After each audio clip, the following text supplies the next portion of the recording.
Sports said she's going to be special. She's been doing so much extra to get herself. It's postseason March.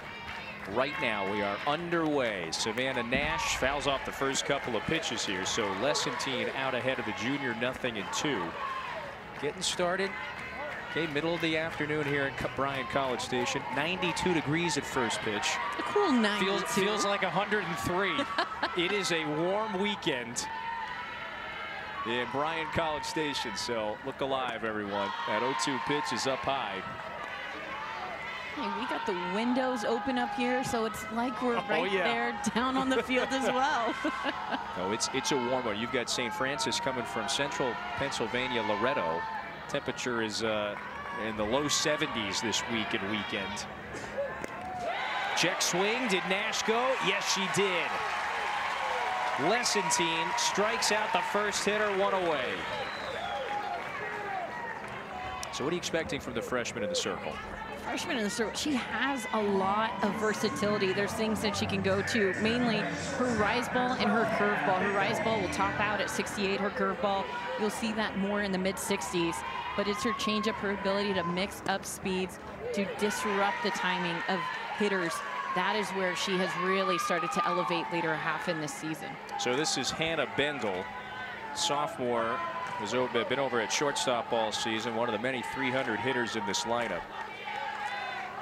So Lessentine gets the nod here for game one. Now the ace and the tone-setting All-American for Texas A&M, everybody familiar with Emily Kennedy at this point. So you keep your ace fresh. Lessentine today against St. Francis. There's a 1-1. Cut and a miss, that's strike two. Lessentine, though she has only logged about 60 innings, has a great batting average against top 5 in the league, with hitters batting just 190 against her. So in a lot of ways, very impressive, very reliable freshman season. And she's fanned the first two. And you love this outing. I mean, this crowd is explosive from the get-go. In Lessentine, she stepped up to this moment. That's what you want to see from a freshman. At this point in the season, freshmen no more. Embrace this situation, 2 back-to-back strikeouts. Big-time tone setters for Texas A&M. Yeah, when you reach this stage, you best have grown up at this point. Very talented hitter in the 3-hole for St. Francis. That is Olivia Ulam. And the crowd, it was about a half hour ago after our first game finished up, they came streaming in to Davis Diamond.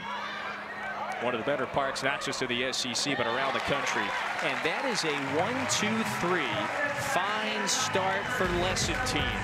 The #1 here, Allie Braley, is the very dependable ace of the St. Francis staff, and she has dominated down the stretch. But the sophomore has got the ultimate test today against the #1 overall seed in the field. And so she misses downstairs that time to the very dependable leadoff hitter. That's Kennedy Powell. That one's in for a strike. Just getting started. Scoreless top half of the first. It was a 1-2-3 frame for Lessentine. Nicole, the winner of this one, faces Liberty, who beat Marist earlier today. Double elimination format in this regional round. So one loss is okay. The second one sends you packing. This is it. This is game time. This is do or die. And just like Liberty, they wanted to be the team to get that first win, put it in their pocket. These two teams right here, they know how important getting that first win is.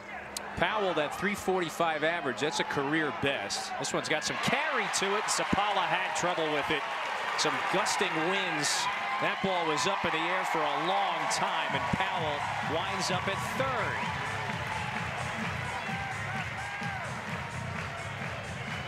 You said it best. Texas A&M, they are hungry. This crowd is loud, it's roaring, but that ball was up there in the air for a while. This game is in the middle of the day, and that sun is right in that right center gap. So the higher it is, the longer it is, the harder those outfielders are going to have a time being able to track that down. That's going to be a challenge that those are going to have to create and talk about and make adjustments to.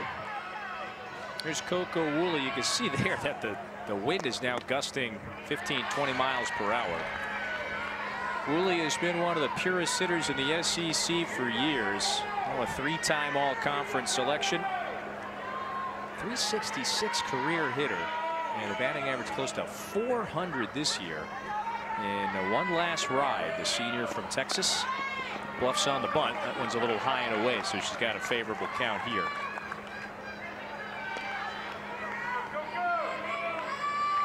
And this moment for Braley, it's the first time facing an opponent of this caliber in a long time. Biggest stage postseason, and she finds the zone that time.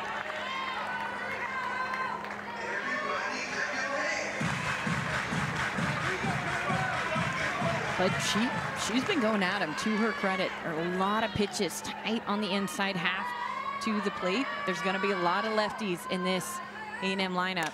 And she's not afraid to go at him.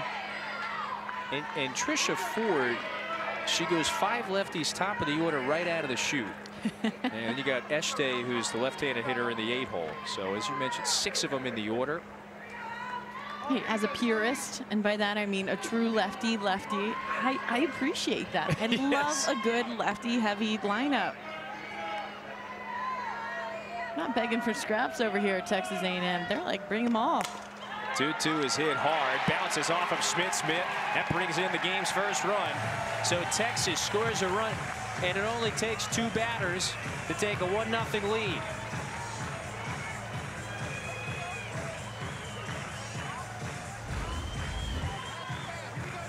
Yes. And this is a great job just getting the barrel all on the ball. Maybe it's not the lifted home run, but the higher, and I learned this back in college, and you know this instinctively, but the harder you hit the ball, the higher your chances are that the defense is going to make a mistake, even if it is routine, even if it is straight to them. Woolley swipes second. A&M's got another runner in scoring position. She's dynamic. Traces of the bubbles left over. She almost tripped halfway, stealing that bag. Still able to get in safe. Bit of a wipeout. Can blame it on the bubbles. First run scores, the bubbles fly. Davis Diamond. So here's the supernova in the lineup. That's Maya Perez. Broke out this season, 14 homers, and wound up 3rd in the league with a .447 batting average. What does she get here? Behind in the count, 0-2. Here it comes from Braley, and she fouls it back. You know, it's been a unique week for Texas A&M. Remember, they win the first 2 games in the conference tournament.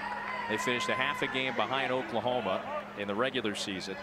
And we get the matchup of Titans, Oklahoma, Texas A&M. They reached the SEC tournament championship only to have the game rained out. So they're declared co-champs. And so Texas A&M back in action for the first time since their trampling of Texas. They beat them 14-2 in the semis. And they come out here with a first inning run. Ryan Perez really has been a big piece of this A&M offense, but to that point, you don't beat a team like Texas that soundly without having a full offense. It's Coco Woolley trying to play a little bit of games here with the catcher behind the plate, Belle Farmer. Farmer's not having it. She's like, get on back to your bag. They're just toying with, St. Francis here in the first. Braley trying to get an out. Perez, dangerous hitter. Rips the 0-2 down the line. Near the corner, and this is Zielinski. Woolley stays put at second, and there is one gone in the first.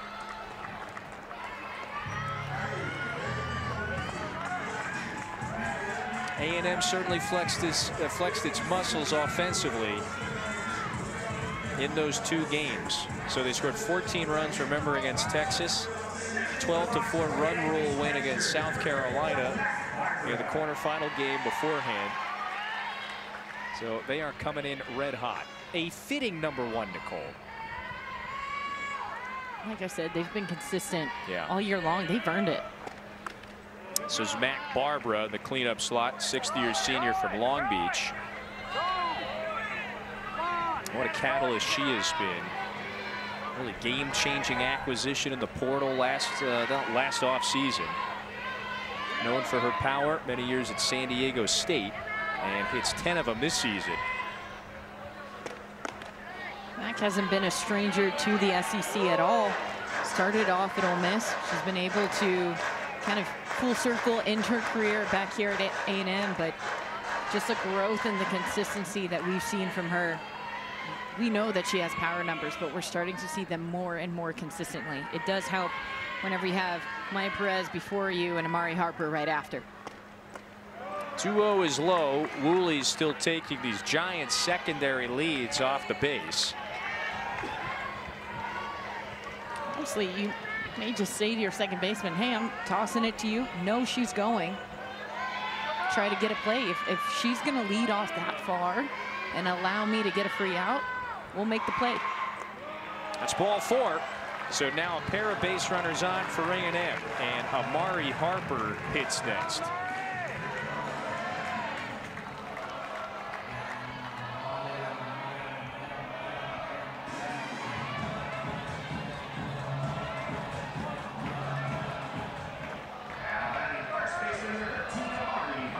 The biggest thing for me is the difference between Texas A&M and St. Francis.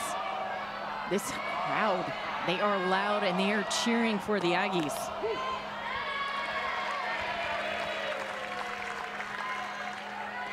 That does have a little bit of energy. That does help them create some momentum. And right now with runners on first and second, that's what you want to have. You already got the first run.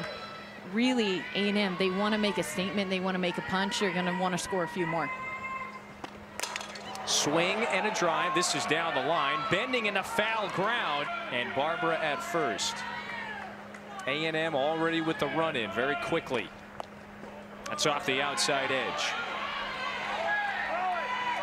Good pitcher's pitch right there. Just nibbling. You're up 0-2. You don't want to give her anything too much on the plate because, as you've seen, Amari Harper, she has power. She has those numbers. Make her chase after it. All conference season, she has raked this year. 1-2 is drilled. Got some carry near the track. That's off of Nash's glove. Woolley gets the wave. The throw cut off to the plate. Very close, but Woolley gets in. And it's 2-0 A&M.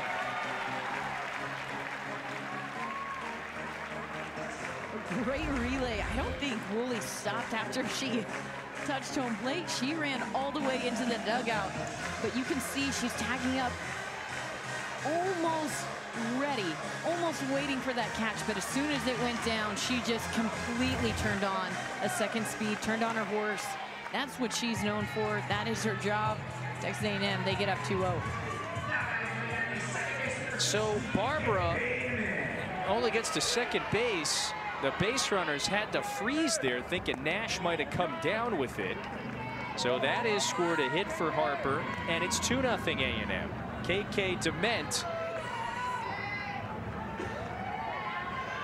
the number 6 hitter in the order, up for the first time.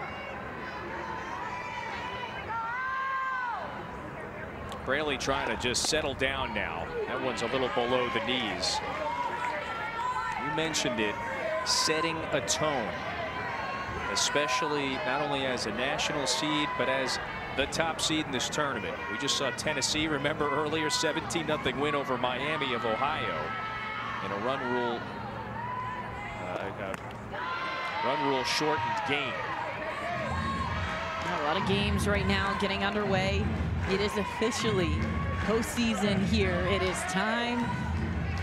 All the softball fans have been waiting for. I've been waiting for, you've been waiting for. It is here, and the best softball that we're going to see all year hasn't even been played yet. It's going to happen starting this weekend. as we all know, the mayhem here at Davis Diamond includes bubbles all over the place. Hey, nothing says celebration like a bunch of bubble guns, right? 2-0 A&M. Braley with a 3-1, and that's high and away. So DeMent draws the walk. It's a couple of first inning walks. The team leaders, that's the senior Allie Enright.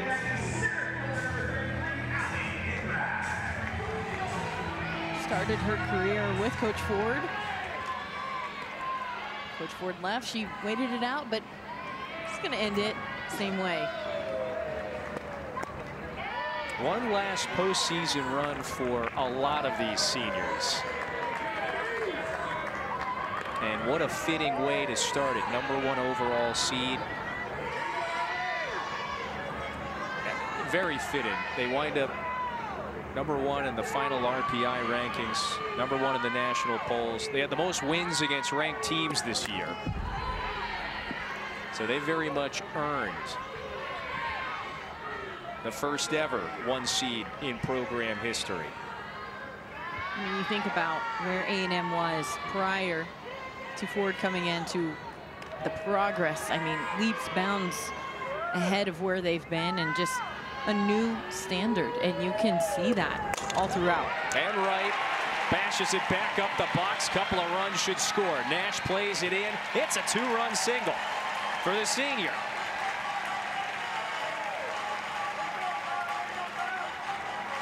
And the bubbles are out. The 8-hitter will hit in the first inning. Kramer Eshte. That's A&M starting left fielder for Brenham, Texas.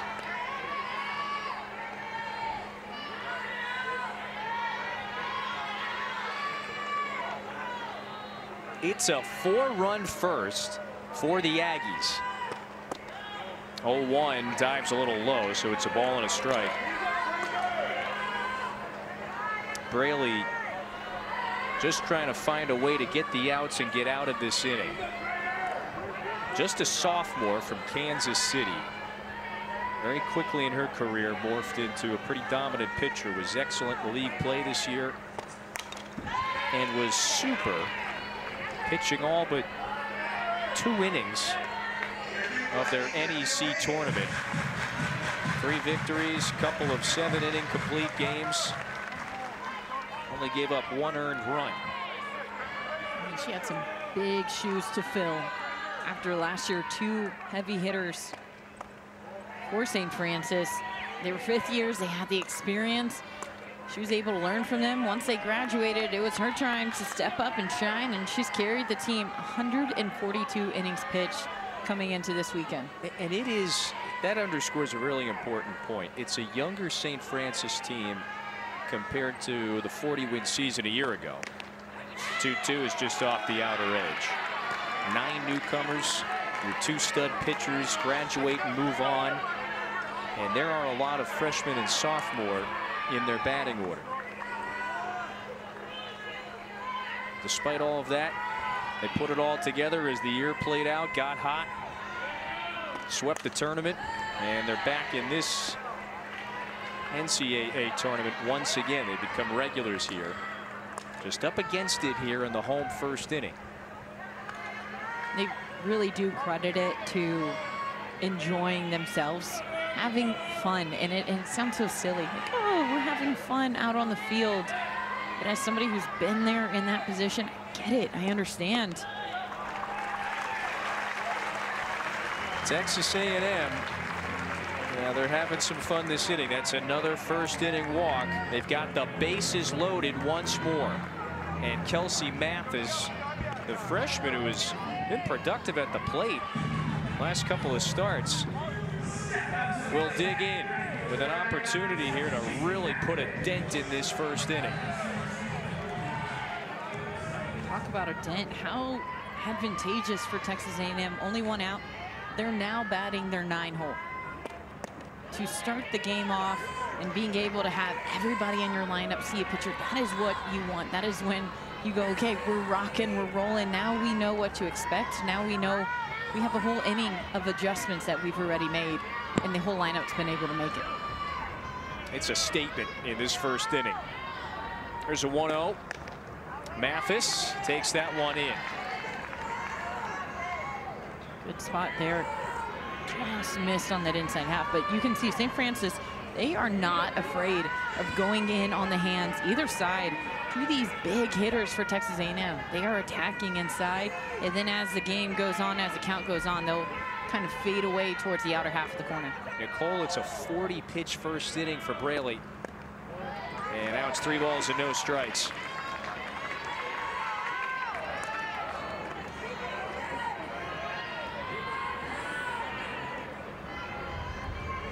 So just the 1 out in this first inning.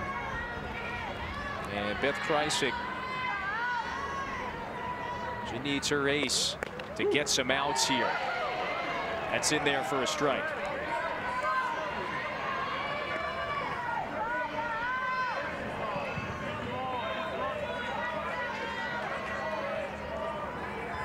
Biggest takeaway is let your defense work here. Let them roll it up. Let them make a play.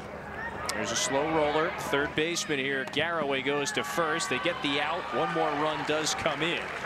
But there are 2 gone for St. Francis. And Mathis plates a run. 5-zip in the first.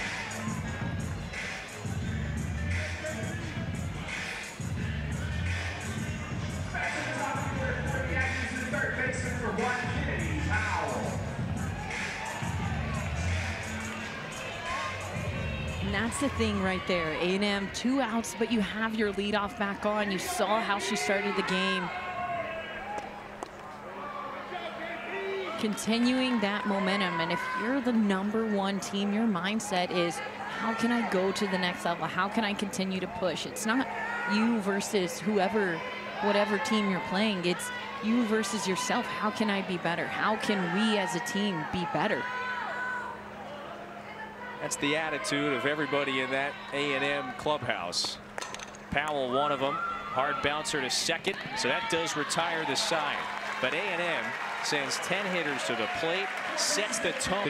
They love the area and the community, and it is a group that bond is only strengthened as the year has played out. They are down 5-zip though today, Nicole, in their first opening round game of this regional. 4-5 and 6-2 up against Sydney Lessentine. Sophia Zielinski is the left-hand hitting left fielder and can't catch up to that one, so the count evens at a ball and a strike. But they've pretty much been one of the forces in the NEC for a long time now, going on a decade. Absolutely, and I think that speaks to just the mindset and the mentality of those players that have come in to that program. Had a couple of changes with coaching staffs over the years, but the one thing that we saw with A&M, the one thing that we see with St. Francis, just because a coaching staff leaves doesn't mean the entire team leaves. There's still that same mindset. There's still always going to be a core there, and you buy into the new coach, but you always have that mindset. Now, St. Francis has won a couple of games in this tournament, and as recent as last year. Matter of fact, they've won 2 games. Last season, they knocked Siena out in one of the elimination games. But they have not won a game on day 1 in their history in this tournament. And that's always pivotal. At 2-2 from Lessentine is low. This makes the journey throughout the tournament a little bit easier on your team, of course, but mainly on your pitching staff, on your arms, especially whenever you rely heavily on just one arm. Payoff is high, so to be a power conference team, it could be anybody that really is able to step up and show out. Double elimination format, remember. You could take a loss, but it is extremely difficult to advance to a super. The statistics bear it out. If you do wind up taking a loss in this tournament, or in the regional more specifically. Garraway, the sophomore, waiting. That one gets away from the catcher. No, did it hit the batter? It did. So that one hits Garraway. St. Francis has got 2 on.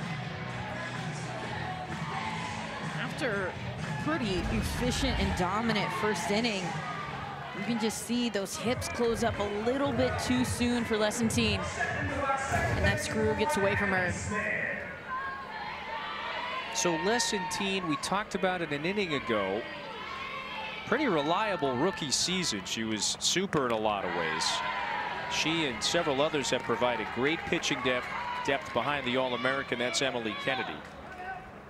New Mexico Gatorade Softball Player of the Year coming out of high school. And she has been dependable in league play when her head coach is called upon her.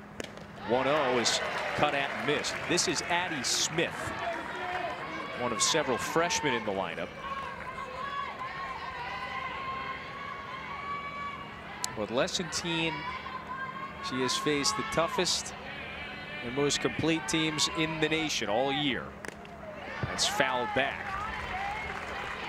She last pitched against Tennessee. That was in their final series of the regular season.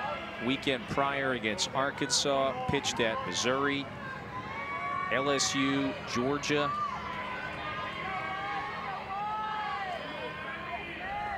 I think that speaks to the offense that Texas A&M has.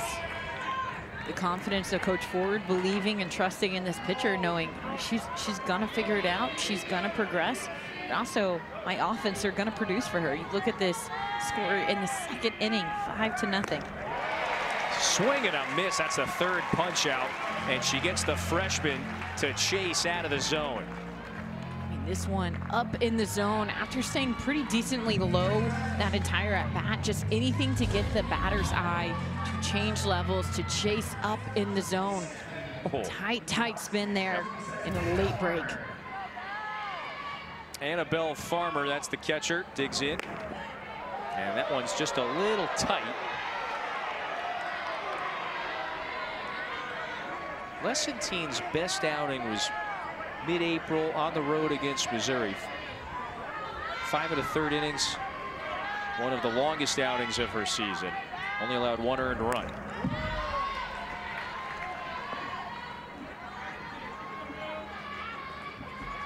Pitched well in an appearance on the road at Georgia.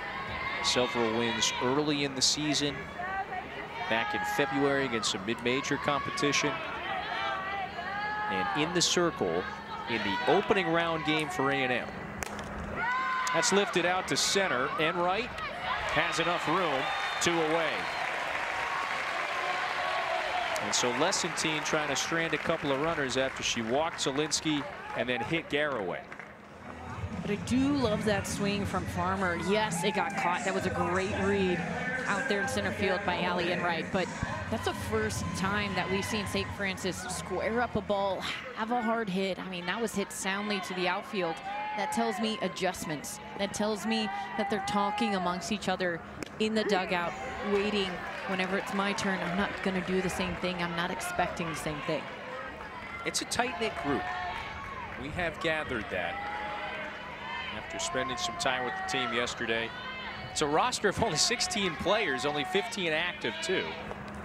0-1 is waved at and missed, so good off speed that time. And Olivia Kolowitz, that's the DP in the order, has to protect here with 2 strikes, 2 away for Lessentine.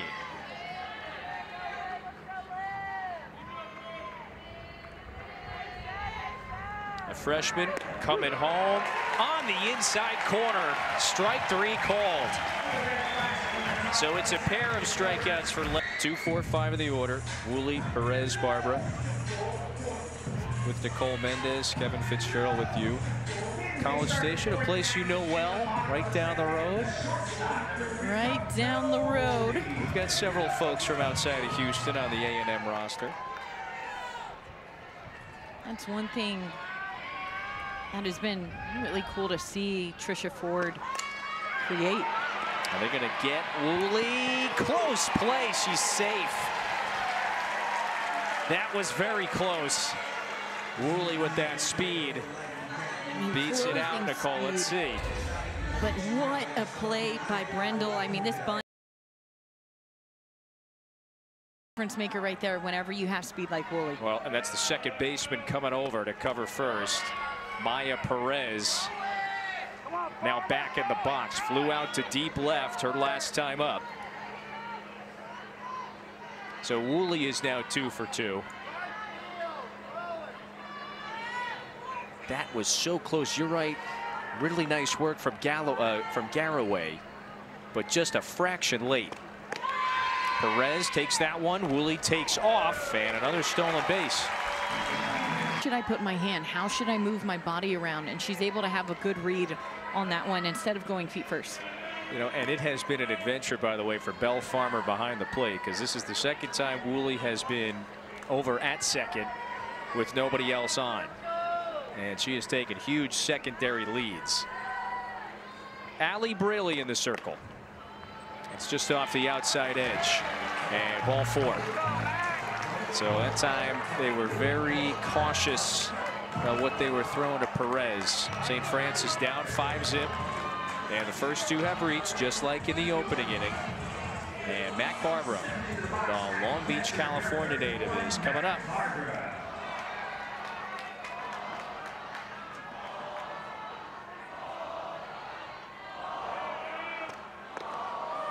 Braley misses low again. Like I said, this A&M crowd is a factor here. You can hear them chanting out ball 5, ball 4, ball 6.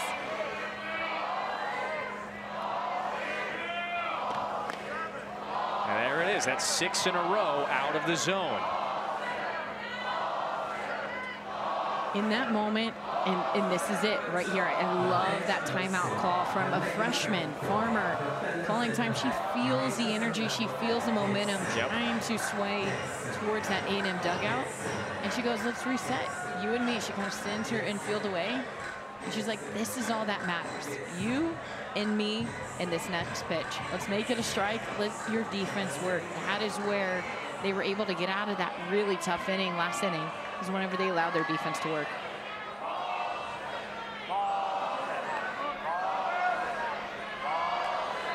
The pressure is on here. Barbara with a great count.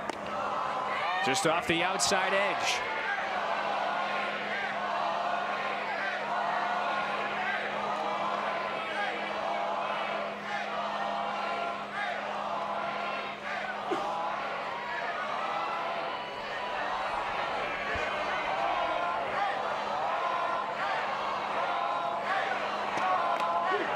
Down the middle for a strike. A&M has quite simply been one of the more dominant teams in the nation this year.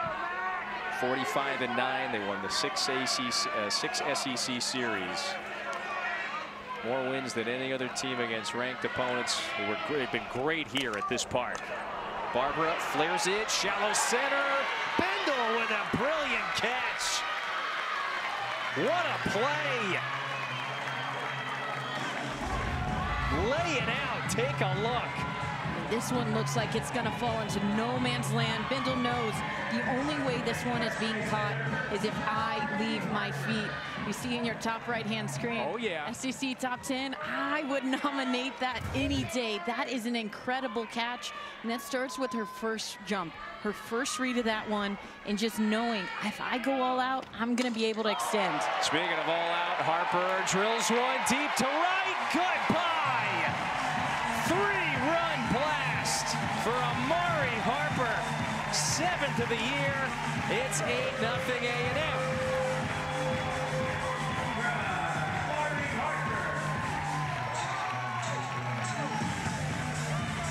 Here it is, the iconic cowboy hat and howdy horse.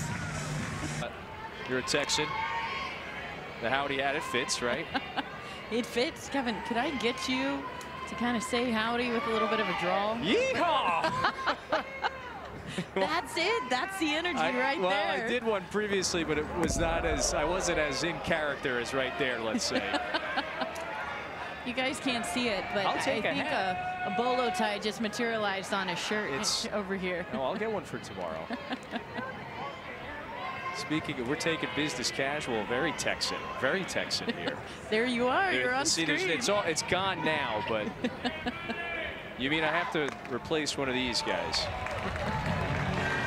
This is gone, and we'll get the bolo tie here. You know, I was never a bow tie person, so maybe the bolo tie. Bolo tie. Bow tie, a little tacky. Or a little tie, I think is better. So, by the way, another walk. KK DeMint has reached base twice. Allie Enright, remember, she drove in a pair back in the first inning. So A&M is really piling it on here. And they were, I call, very fitting 1 seed. Very fitting.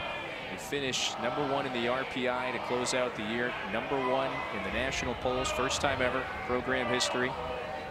Co-champs in the SEC. Obviously a dubious way at the tournament. Rain cancels the championship game. So they, along with Oklahoma, declared co-champs. And that's a lot of information that you probably have if you're Maddie Bates. Coming in relief, your job right now, get us out of this inning. Biggest thing for her, that has been her kryptonite all season long, has been control. And right now we see that. Already had a walk, now behind 3-0. Really, that's been the Achilles heel for St. Francis. Yes, there's been hits, but we've had a lot of free bases given up as well. So that's ball 4. Enright is on. Now behind Braley, St. Francis has had, they've got several capable, reliable arms, and they've been effective. This is the first time in a while this program is facing a team of this caliber. And so that first game for, if you want to call it the 4 seed in any regional, it can always be a challenge. And right here, St. Francis, the NEC champs, they have fallen behind 8-zip in the second inning. It's always easy to say, we'll just throw strikes. The pitcher knows that. The defense knows that. The biggest thing is, as a pitcher, whenever you're in this hostile environment, battling, how can I reset myself and play free? How can I allow the game to just happen instead of tensing up? And I think that is where having a player, having a teammate that you can look to and kind of ground you and reset you, that makes a world of a difference, because it's a lonely place there on the pitcher's mound. 2-0 to Eshte is in the dirt. And we just had a moment ago, you know, we have seen the leadership on this St. Francis team. Garraway just walked over from third. Ulam, the veteran first baseman, went over to the circle a few moments ago. 3-0, does catch the outside edge for a strike.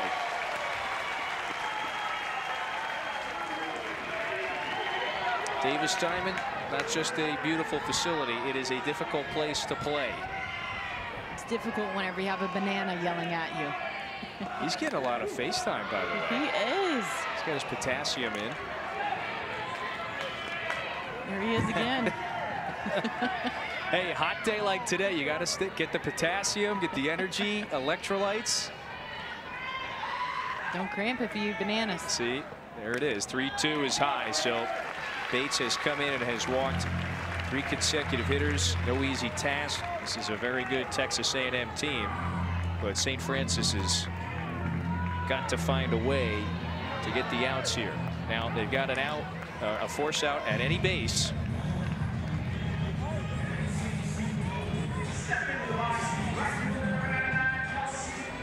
This is Kelsey Mathis.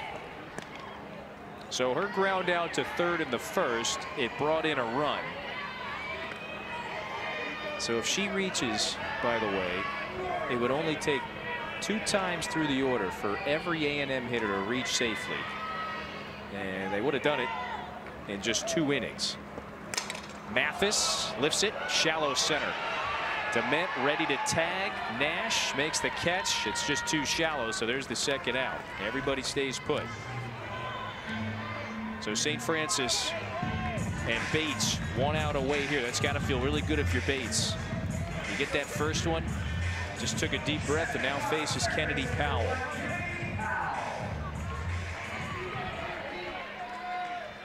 Powell ended the inning for A&M last time around. This time around, St. Francis in a very similar position. Oh, that hit her. Yep, that got the arm. That did not get the bat. And it is 9-0. That pushes in a run, and A&M has batted around in consecutive innings to start this regional round.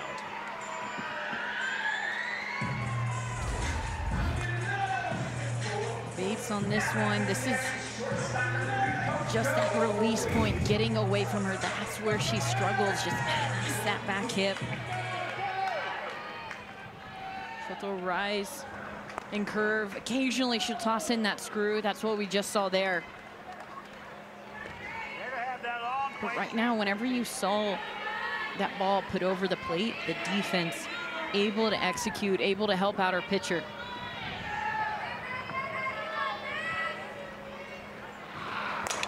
Swing, liner, base hit. Coco Woolley knocks in a pair. Throw goes to third, and it's 11-0. Woolley has driven in 3, and she's 3 for 3. Hit pretty hard. This is why Texas A&M has been that team all year long. Just the consistency, relentless. That mindset change, you don't see it from a lot of teams in the country. You see good teams, but you don't see it from a lot of teams consistently. Maya Perez in a favorable spot, 2 balls, no strikes. It's prevalent everywhere in that clubhouse. Got 27 players on the roster, and Nicole, you're right on. It's a professional clubhouse, it feels like. Just from the outside, I mean, this facility, this ballpark is beautiful. Even the scoreboard alone is massive and impressive. It's big league. Yeah. 3-0 to Perez, and the bases are loaded once again. So Mac Barbara is going to be the 12th batter to the plate. There it is, towering above the left field wall.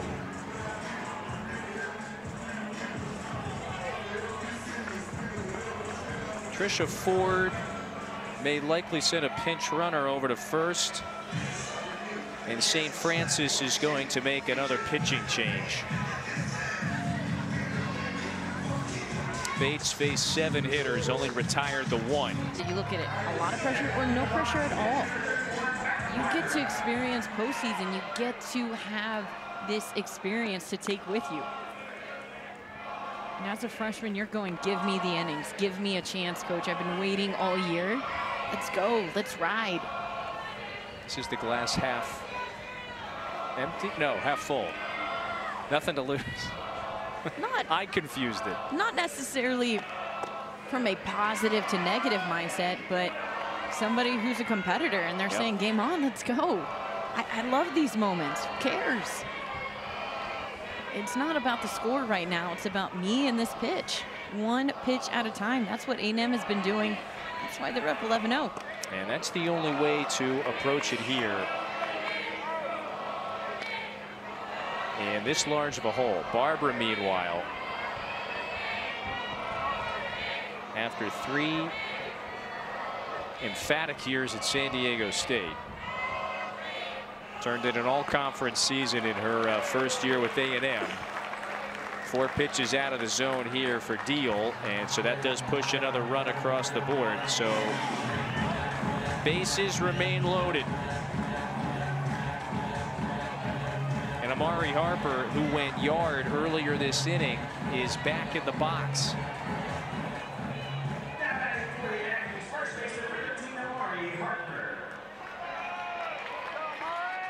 It's the power that she provides. 2 for 2 already today. That one, first pitch strike, skimmed across that inside half of the plate. St. Francis has been consistent in their game plan. They're attacking Texas A&M tight in on the hands. It's the rest of the game plan, just being able to consistently throw those pitches for a strike. That's where it's kind of fallen through, but you can see the original intention, the idea.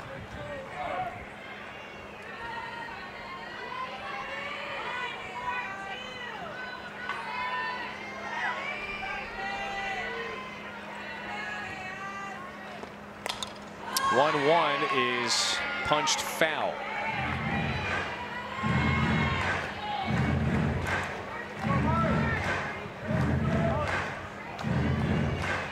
Harper, program veteran, 3-year starter. 150 career games now, 357 career hitter. Waiting on a 1-2, waits on it and bashes it back up the middle. 1 run scores. Nash's throw is cut off. 2 come home. Harper has driven in runs in all 3 at-bats. 3 for 3 now with 6 RBIs. At this rate, Mari Harper, she's going to set some kind of postseason record. This ball is absolutely hammered. The way that she's been able to consistently attack, and that is the hitter's mindset. Every pitch that comes my way, it's the one. It's the one that I'm swinging at. It's yes, yes, yes until it's no, and you're seeing the results of that. So Harper is picking up right where she left off last week. She knocked in 6 runs in the SEC tournament against Texas. That was a single game record. So she is lining up and knocking down these records. KK DeMint takes that pitch up and in. Now Trisha Ford, you have talked about this throughout the week. Ford has really been impressed with how the freshman DeMint has handled her first season. There's always this idea that as a freshman you're coming in for the majority of the reasons. It is true, you're behind. You have to learn about the program. You have to get used to a new living situation, to classes, all of that. Popped up, that'll get over the screen. And so Deal is a strike away here, getting out of the second. There's some athletes that just are different, and they are so open and they're so willing to try new things. They're so willing to just buy in. KK DeMint has been that for Coach Ford. By the way, the count's now 3 balls and a strike. Pardon me. So DeMint will get one more crack at it here.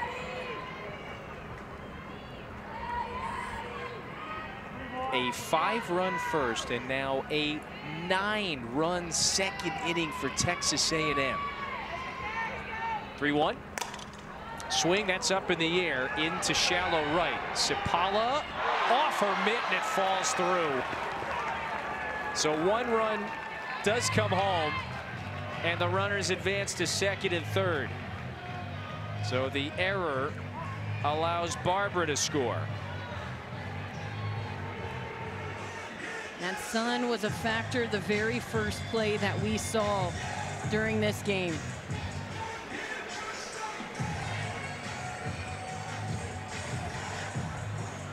Whenever you have those late afternoon games, that sun shining down, beating down, it can be a lot.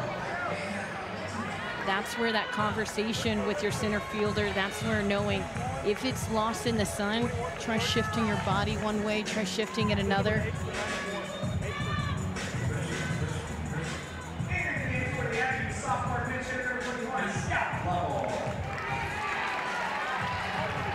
Pinch hitter for A&M, Scout Lavelle.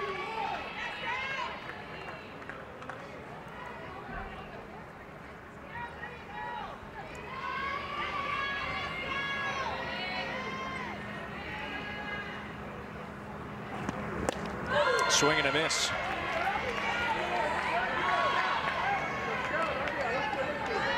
A little bit of heat there from Deal trying to get out of this inning. You can tell she's had the limit. She's reached it. She goes, let's fire it in there. Let's get some pitches across. Let's get some swings and misses.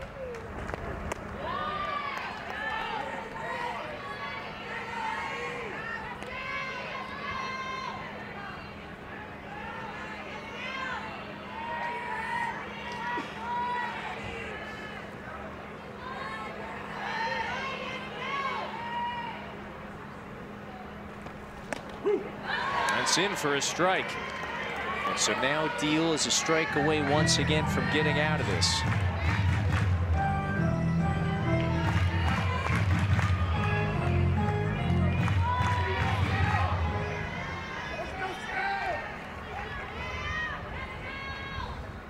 One-two. That's ripped right to third. Garraway knocks it down and on to first for the final out. Terrific play in the cutter here. Sydney Lessentine back in the circle. 2 scoreless innings, has struck out 4.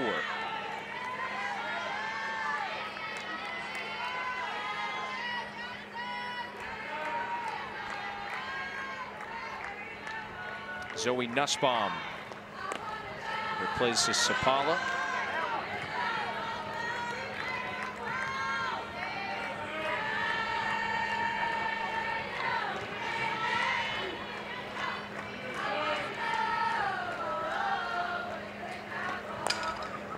It's tapped off the end of the bat, foul. One thing I love about St. Francis right now is it's hard. You're down 15-0. There's not a lot that you can do to change that score right here, right now in this moment. The thing that you can control, your energy, you can control your focus, you can control one pitch at a time.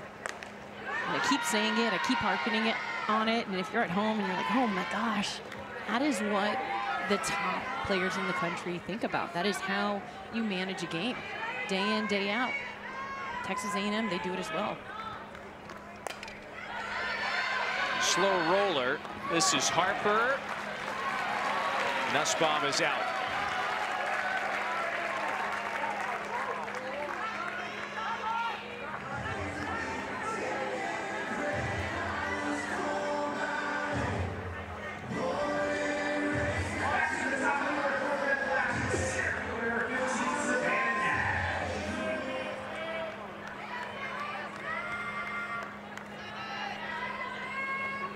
Savannah Nash was one of the better hitters in the NEC this year.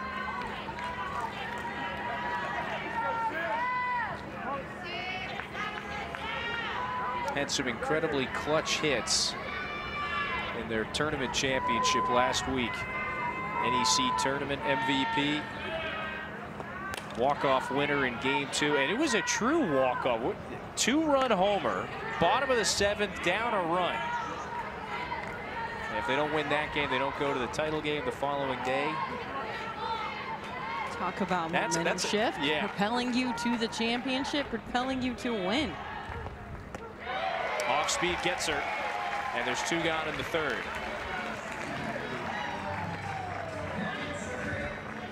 Sydney Lessentine has been on fire. This one, a little bit of off speed, pulls the string. Fools Nash, like you said, one of the best hitters here in the St. Francis lineup.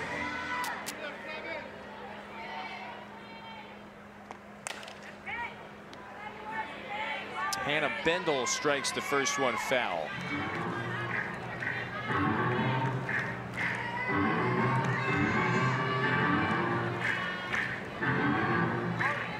Bendel's mindset as you come in is, you know that Lessentine, she's going to throw a variety of different pitches. Which one am I sitting on? Which one am I going to stay hunting most of this at bat? Bunt to Perez, 1-2-3 inning. Done with 2.5, still 15-0 Texas. Among the nation's elite. There were a couple of, call it subpar, lousy years right before Tricia Ford took over. Program was finishing below 500 in league play. And every season she and her staff have been here, they have increased the win total. They've finished higher in the SEC. And each year they've advanced a little further in the NCAA tournament. Will the program break through to the College World Series this year? We're going to find out. Texas A&M hasn't been there since 2017. But the prestige of the program, it keeps raising.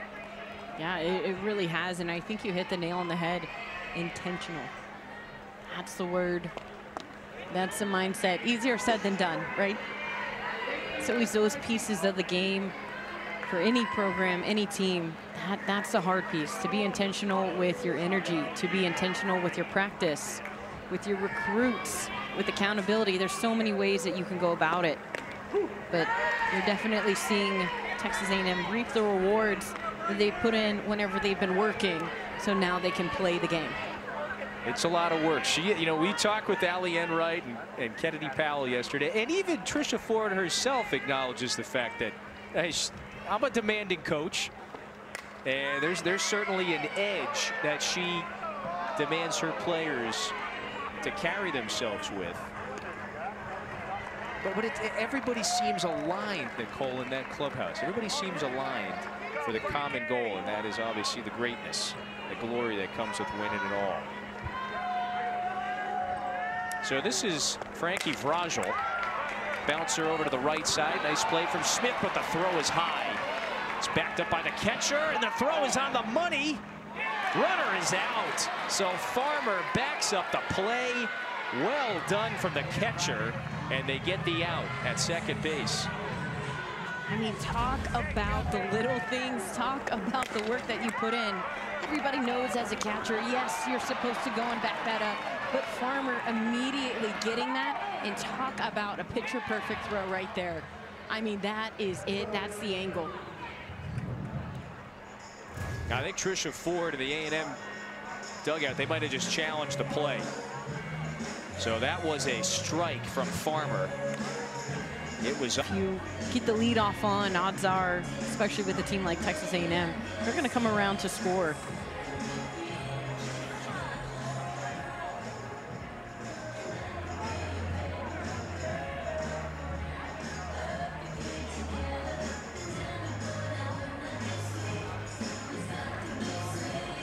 So Vrajel is hopeful, by the way, that she'll be standing at second base. There she is, just waiting.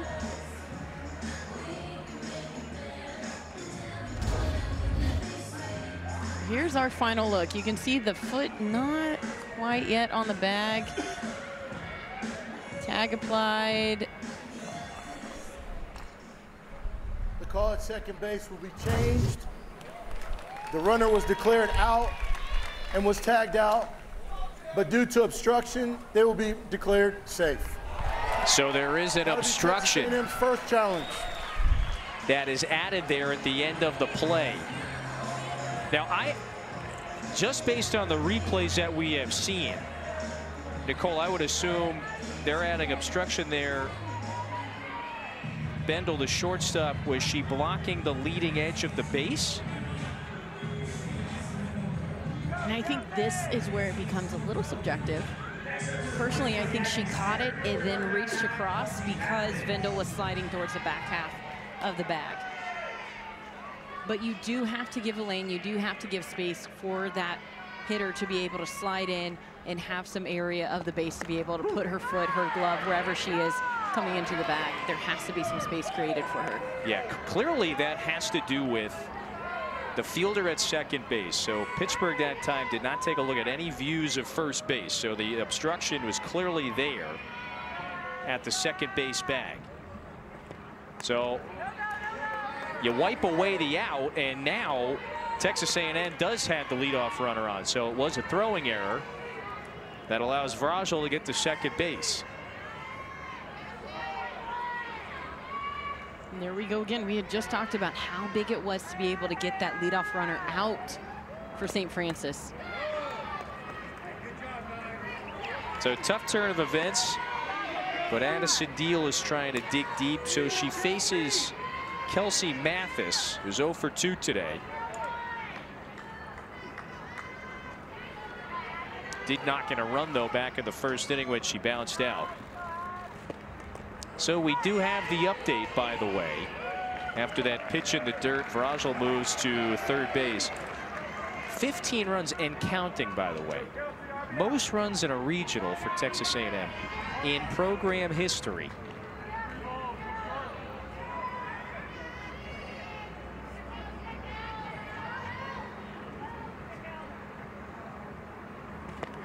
So the #1 overall seed making a statement in this first game.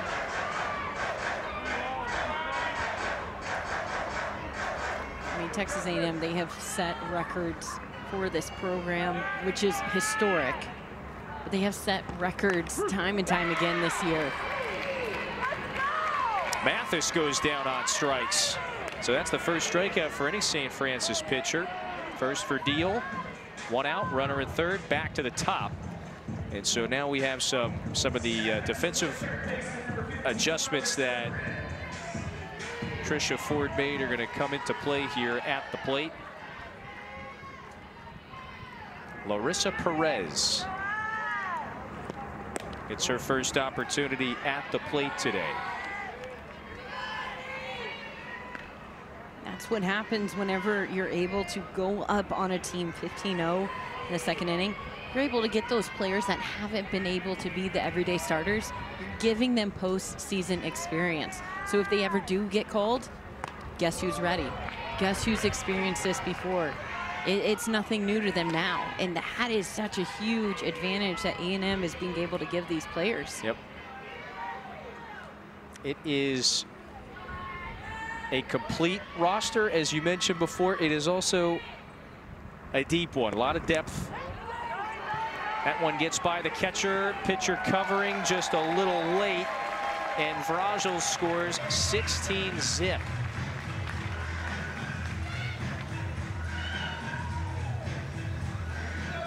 So the pass ball allows another run to score. They're going to run out of bubbles, by the way.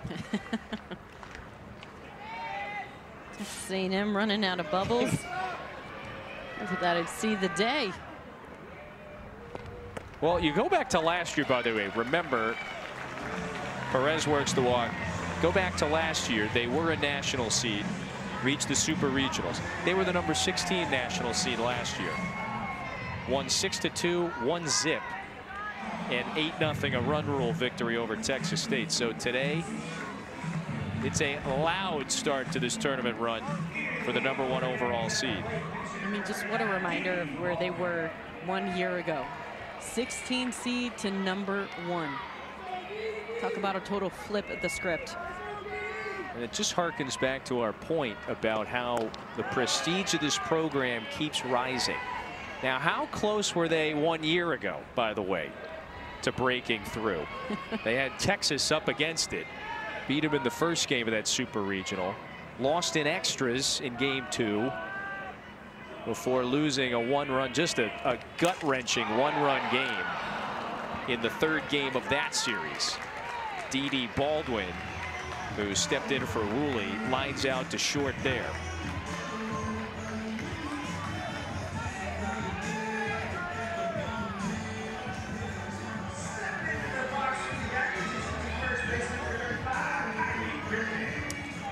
Just about every team that we sat down with yesterday, there was some sort of chip on the shoulder. There normally is. Some of the great teams, there's just something fueling, driving you towards the greatness. For A&M, that's a hard thing to hold on to. A lot of people can say, well, you're ranked number 1 this year. You've earned it. Why? What could you possibly have a chip on your shoulder about?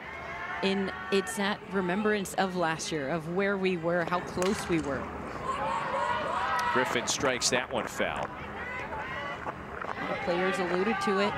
There's a sign up in their locker room, and it says Women's College World Series up at the top for Texas A&M. And there's accountability. There's a remembrance of where we were last year.